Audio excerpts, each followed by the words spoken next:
Es iepazinos vēl vienu tādu trauksmainu ziņu, proti, ka valsts policijā trūkst 1700 policistu, kas, manuprāt, ir milzīgs procents no kopējā valsts policijas darbinieku skaita.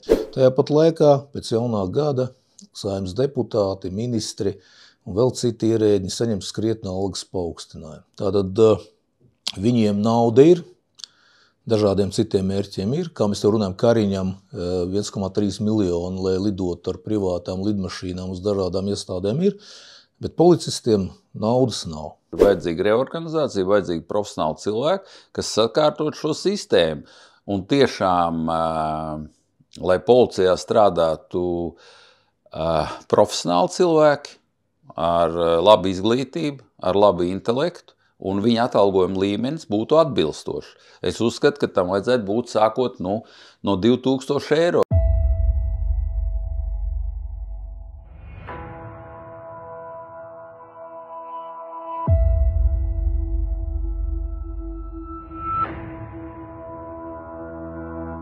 Labdien, Arnold! Labdien, Raimond!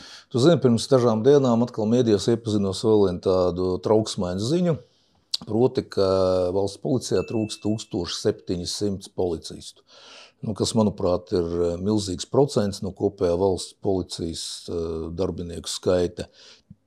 Un tas parāda, ka iekšlietu ministrija un valsts policija ir bijusi atstāta novārtā jau ilgus gadus un iespējams pat gadu desmitus, kas ir rezultējies šajā bēdīgajā skaitlī. Otrkārt, dažos iecirkņos vai dažās, apakšvienībās ir apmēram 40–50% nekomplekts, kas nozīmē, ka šīs institūcijas ir rīcība nespējīgas, jo mēs tev ļoti labi zinām, kāds ir štata procents militārajās apakšvienībās un cik jābūt aizpildījumam, lai kaujas vienība tiktu uzskatīta, ka tā ir kaujas gatavībā. Tātad tie nav, protams, 50 vai 60% aizpildījums.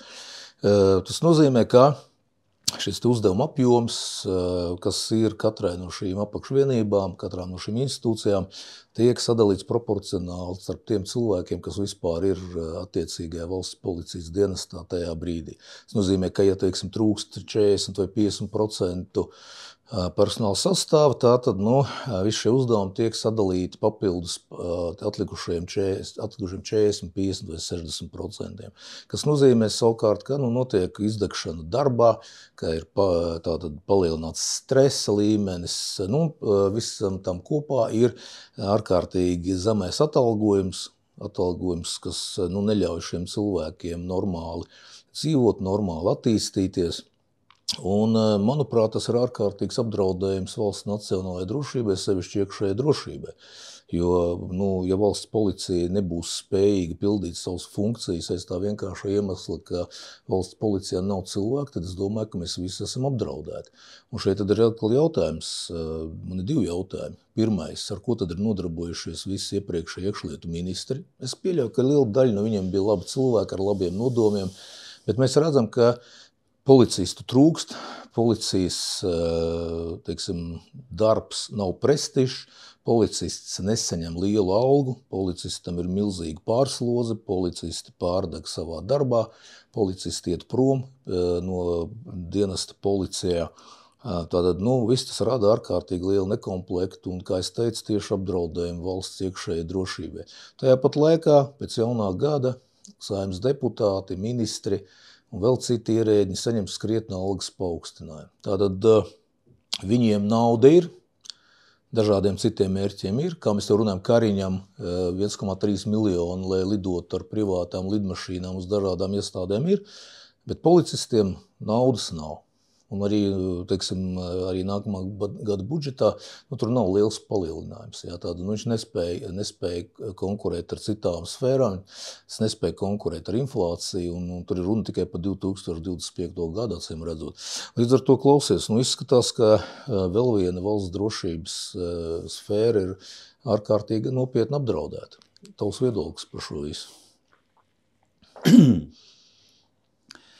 Raimond, es daudz esmu iepriekšējās mūsu raidījumos runājis par šo tēmu un izteicis viedokli. Un tieši par situāciju, kur to pašlaik runā par šodienas situāciju, valsts policija ar atalgojumu un tā tālāk, ja, šīm tēmām mēs esam pieskārušies jau arī iepriekš. Ja. Man nav viennozīmīgs viedoklis par šo situāciju. Skaidrs ir tas, ka atalgojums ir mazs, jo es ļoti daudz sakarā arī ar savu darbu specifiku satiekos dažāda ranga policijas darbiniekiem, zinu viņu problēmas, daudz runāju ar viņiem, un ko es varu secināt? Ka, protams, šis atalgojums ir mazs, ja, neatbilstošs, bet arī, teiksim, darba kvalitāte. Un ko es gribu teikt, šeit ir tāda atšķirība, manuprāt, ko es esmu izsecinājis, kad tie darba darītāji, ja, pamatā tie policijas darbinieki, kas, praktiski strādā uz ielām un tieši ar noziedzīgiem nodarījumiem, un ir otra daļa, ir tie priekšnieki saucamie, ja? Un šeit ir tā liela atšķirība, ja priekšniekiem atalgojums ir ievērojami augstāks, prēmijas ir pilnīgi atšķirīgas nekā... Arnold, atvainojies to pārtraukšu, bet saproti, priekšnieki mūs neaizsargās no noziedzības. Ja nebūs policistu uz ielām, tad priekšnieki jau diez vai varēs kaut ko izdarīt. Jā, un šeit ir tā, kaut kāda nevienlīdzība, nepareizs sadalījums un, vispār kaut kas nav kārtībā. Es arī uzdevu jautājumu. Teiksim, tu pats minēji, kad ir nekomplekts 1700 policijas darbinieku. Pavisam, cik es zinu, ir ap 9000 valsts policijā. Valsts policijas darbinieki. Tas nāk 20% apmēram. Ap 9000.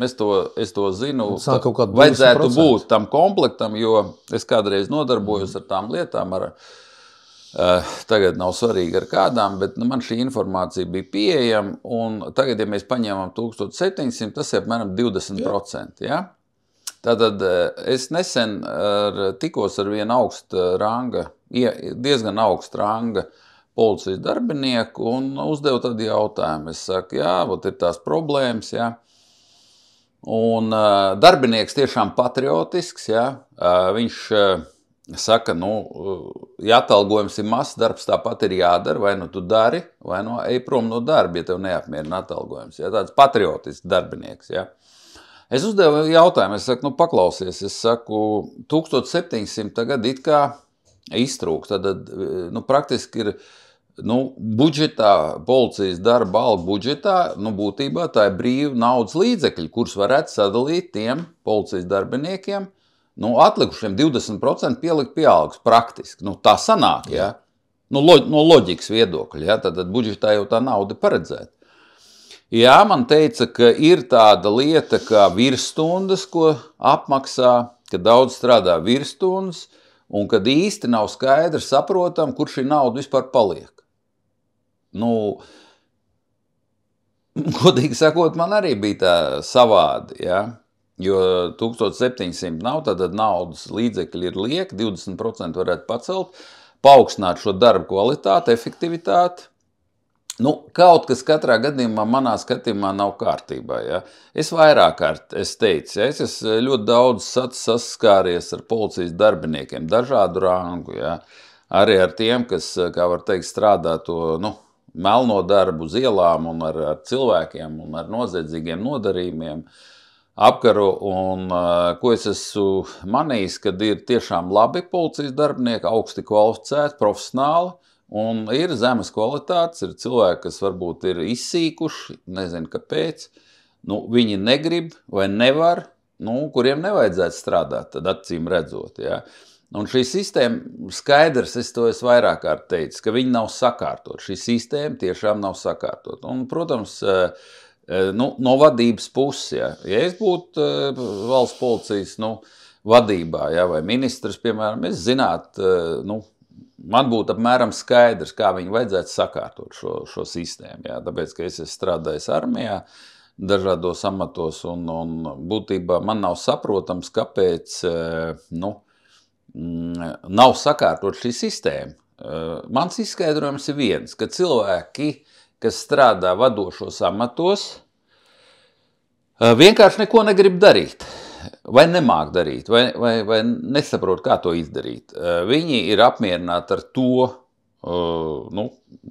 kas viņiem ir, ja? Jo viņu labklājības līmenis ir augstāks, ka ierīnas policisti, ierīnas policista atalgojums un labklājības līmenis. Viņi ir apmierināti, acīm redzot, viņi negrib neko mainīt, ja? Es tagad negribu pieskārties kaut kādām atsevišķām lietām, ja? Par valsts policijas budžeta sadalījumu, ja? Bet, kā var teikt, tad es uzskatu, ka problēmas ir tieši augšējā galā, vadībā, un tur ir vajadzīga reorganizācija, vajadzīga profesionāli cilvēki, kas sakārtot šo sistēmu. Un tiešām, lai policijā strādātu profesionāli cilvēki ar labu izglītību, ar labu intelektu, un viņa atalgojuma līmenis būtu atbilstošs. Es uzskatu, ka tam vajadzētu būt sākot no 2000 eiro ar šodienas mūsu dzīves līmeni, tam vajadzētu būt sākot no 2000. Bet līdz ar to, es domāju, pats 2000 eiro. Uz rokas. Jā, uz rokas. Pareizi, jā. Un es domāju, ka paceltos šis līmenis, nebūtu dažādas negatīvas parādības, jo arī daudz runājot ar dažādiem ranga policijas darbiniekiem, daudz vairs netic, ka kaut kas var mainīties. Viņi, es redzu, izsīkuši, viņi arī ar tādu entuziasmu negrib strādāt vairs. Tā ir realitāte, jo es tiešām daudz saskaros, man tā saskarsme ir diezgan plaša, un es zinu ļoti daudz policijas darbinieks dažāda ranga, un es daudz ar viņiem komunicēju, runāju, un tā tendence arī aritmētiskā progresijā iet uz slikto pusi. Un es vainoju pirmkārt valdību, otrkārt arī vadību, kas, teiksim, vada iekšlietu ministriju un valsts policiju. Tas ir tas mans viedoklis, ja. Un vienkārši to vajadzētu sakārtot, un tad varētu arī runāt par atalgojumu, par budžetu, kāds ir nepieciešams vispār iekšlietu ministrijas sistēmai. Jo es uzskatu, ka viss iekšlietu ministrijas sistēmas budžets ir tādas pozīcijas, kur var iekonomēt naudu un pārdalīt naudu, ja? Nekustamo īpašumu aģentūru, īpašumi un tā tālāk un tā tālāk. Es tagad konkrēti nepieskaršos kaut kādām konkrētām lietām, bet es redzu, ka tur nav saimnieciskuma un nav pareiza saimnieciska darbība, ja, kā uzņēmumā. Nav pareizi sadalīts, un tieši tiem darba darītājiem, uz kuriem gulstās lielākā atbildība un slodze, ja, kas tiešām mūsu sabiedrībai dod to lielāko pienesumu, tas ir darbs uz ielām, darbs ar cilvēkiem, darbs ar noziedzīgiem nodarījumiem, lai šī kvalitāte būtu atbilstoša un lai tiktu pareizi izmeklēti un uzsākt procesi un viņi būtu, kā var teikt, ekonomiski valstī izdevīgi, ja? Jo ir procesi, kurus uzsāk un kur beidzās ļoti daudz ne ar ko. Tad viņi ir nepamatot uzsākt vai nemākulīgi vai kaut kā, ja? Līdz tiesai nav novest. Tā tālāk un tā tālāk. Var ļoti daudz par to runāt un spriest, jo es to visu informāciju iegūstu komunicējot tieši ar darbiniekiem un arī sekojot līdz dažādiem procesiem, kas notiekās valstī, ar procesiem, kas tiek virzīti uz tiesu, un ir unikāls situācijas, kas man pārsteidz, kad ir ierosināti procesi praktiski ne par ko. Un ir arī tādas situācijas, kad ir tiešām pamatots, teiksim, pierādījumi noziedzīgi nodarījumi izdarīšanā un nekas netiek lietas labā darīts. Tad ir divas pretrunīgas situācijas. Viena situācija, ka ne par ko ir ierosināti procesi, viņi beidzās ne ar ko, un ir situācijas, kad procesi nav ierosināti un pie atbildības neviens netiek saukts. Ja? Es to uzskatu par neprofesionālismu, varbūt ir kaut kāda ieinteresētība un tā tālāk un tā tālāk. Bet fakts ir tāds, ka tā ir viena no tādām ļoti svarīgām un būtiskām mūsu valsts iekšējā drošība, ja? Tādām priekš cilvēkiem svarīgām lietām, kad iekšējā drošība ir ļoti svarīga mums visiem šai valstī, lai mēs droši justos, lai mēs varētu droši dzīvot un lai mēs varētu, kā var teikt, dot pienesumu valstī, kā uzņēmēji, veikt ekonomisko darbību, saimniecisko darbību un tā tālāk un tā tālāk. Un tas ir ļoti svarīgi. Un tieši šī profesionālisms, pieredze, un tas ir ļoti būtiski un svarīgi. Un viss nāk, protams, no valdības un no vadības, no valsts policijas vadības, iekšlietu ministrijas vadības. Tas ir mans viedoklis. Jā, Arnold, katrā gadījumā ir pilnīgi skaidrs, ja nav drošības, vai tā būtu iekšējā vai ārējā, nekādas citas sfēras nevar nedz eksistēt, nedz attīstīties. Ja nav drošības, tad ne uzņēmējdarbība, ne biznesa, ne izglītība, ne kas cits nevar attīstīties un nevar izdzīvot. Tāpēc mēs vienkārši vēršam uzmanību ar tevi, ka šī situācija, manuprāt, nav normāla, nekomplekts ir milzīgs un katrā gadījumā domāju, ka mums jāsako tālāk šai situācijai, sevišķi šajos apstākļos, kādi mums ir valsts policija un iekšējā drošība, tie ir, tas ir principā valsts arī eksistences mugurkauls. Paldies tev par tavu viedokli, uz redzēšanos.